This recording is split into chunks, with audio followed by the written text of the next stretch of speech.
Mabahang umaga, mga kaibigan. Ito, paggising ko, ayan, ang bubungad sa'yo.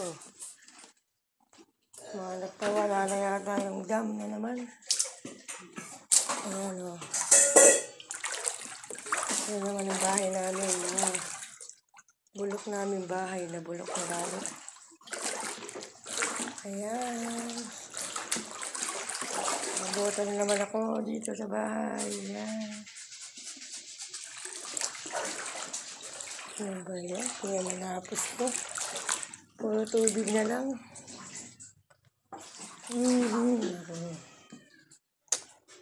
Pag-aalmusal pa lang.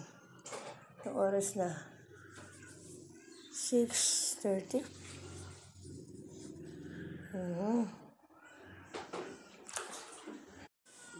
Tara lang mag-almusal.